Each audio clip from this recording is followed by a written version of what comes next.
Hi friends, welcome to A to Z with Venkatesh channel. Today we are going to talk about dogs and pet lovers చాలా ఉంటారు, dogs lovers ఉంటారు. వాళ్ళకు మనం చెప్పేది ఏంటంటే dogs నుండి చాలా కేర్ఫుల్గా ఉండాలండి. ఎందుకంటే డాగ్స్ అనేది బీట్ చేసిన మనకు మామూలుగా గీత పడ్డా కూడా వాళ్ళ చేతి నుంచి వాళ్ళ కాళ్ళ నుంచి మామూలుగా క్రాక్ వచ్చినా కూడా మనకు చాలా డేంజరస్ అండి. ర్యాబీస్ వైరస్ అనేది చాలా మందిలో ఇప్పుడు చాలా విధాలుగా మన ఇండియాలో మరణాలకు కారణాలు అవుతుంది. ర్యాబీస్ వైరస్ అనేది చాలా ఫెర్టిలిటీ రేట్ ఉన్న వైరస్ అండి. ఇది 99% అది థర్డ్ స్టేజ్లో ఉంటే మాత్రం మనం ఎలాంటి వ్యాక్సినేట్ చేసినా కూడా దాన్ని మనం క్యూర్ చేయలేమన్నమాట. దీనికి మనకు వైద్యం అనేది లేదు ఇప్పుడు దాకా. అండ్ ర్యాబీస్ వైరస్ అనేది చాలా డేంజరస్ అనమాట. దీని గురించి చాలా వరకు చాలా మందిలో అవగాహన తక్కువ ఉండడం వల్ల ఇండియాలో మనకు మరణాల శాతం చాలా పెరుగుతుందండి. ఈ మరణాల శాతం మనం తగ్గించాలంటే ఓన్లీ వన్ వే, అంటే మనం ఫస్ట్లోనే దీన్ని కలిసిన వెంటనే మనం ఒక డెటాల్ సోప్తో క్లీన్ చేసుకోవాలి, లేకపోతే వాటర్తో చక్కగా క్లీన్ చేసుకుంటే ఫస్ట్ వర్క్ ఈజ్ డన్ అంటమాట. తర్వాత మనం చేయాల్సింది ఎమ్మటే మనం హాస్పిటల్లోకి పోయి వ్యాక్సినేటెడ్ చేసుకోవాలి.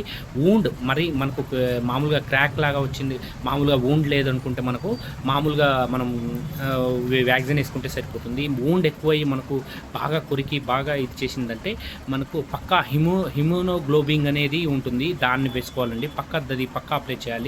దానివల్ల మనకు డాగ్ బీటింగ్ని మనం కంట్రోల్ చేయొచ్చు, ర్యాబీస్ వైరస్ని కంట్రోల్ చేయొచ్చు. రీసెంట్గా మన బీహార్లోనూ ఉత్తరప్రదేశ్లో మనకు బ్రిజేష్ సాలంకి అని పెద్ద కబడ్డీ ప్లేయర్ అనమాట. అది మంచి నేషనల్ ప్లేయర్ అయినా. అయితే ఒక కుక్క మనకు మామూలుగా అది మన డ్రైనేజ్ హోల్లో పడిపోయి అది కొట్టుకుపోతుంటే ఆ కుక్కని మనకు చిన్న కుక్క అండి, ఆ కుక్కని కాపాడడానికి పోయి తన ప్రాణాల మీదకి తెచ్చుకున్నాడు.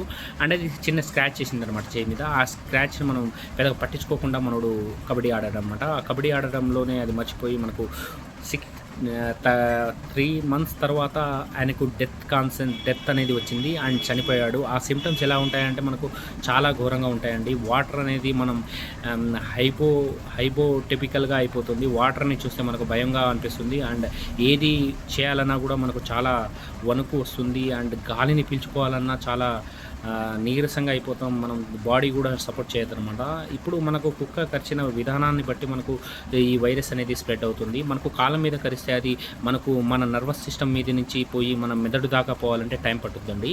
అండ్ కాళ్ళ మీద కరిచింది అంటే ఎక్కడ కరిచింది కూడా ఇంపార్టెంట్ అండి. ఇక్కడ ఈ పాయింట్లో మన చేతుల మీద కరిస్తే ఈ వైరస్ అనేది స్పీడ్గా స్ప్రెడ్ అయ్యి మన బ్రెయిన్లోకి వెళ్ళి మన బ్రెయిన్ని సెల్స్ని డ్యామేజ్ చేసి మనకు రకరకాల శబ్దాలు వినిపించి మనం కుక్కలాగా చేయడం అండ్ సలేవా మన నర్వ్ సిస్టమ్ పార్ట్ చేసి మన సలేవాని మొత్తం మన నోటి నుంచి కారడం జరుగుతుంది. అండ్ మన శ్వాస తీసుకోవడానికి కూడా చాలా ఇబ్బంది పడి మనం లాస్ట్కు డెత్ అయ్యే అవకాశం చాలా వరకు ఉందన్నమాట. దీన్ని మీరు గమనించి మీరు జాగ్రత్తలు తీసుకోవాలని ఈ వీడియో చేయబడుతుంది. అండ్ ఈ వీడియోని లైక్ అండ్ షేర్ చేయండి. ఇలాంటి ఇన్ఫర్మేటివ్ వీడియో కోసం మన ఛానల్ని చూస్తూనే ఉండండి. బాయ్.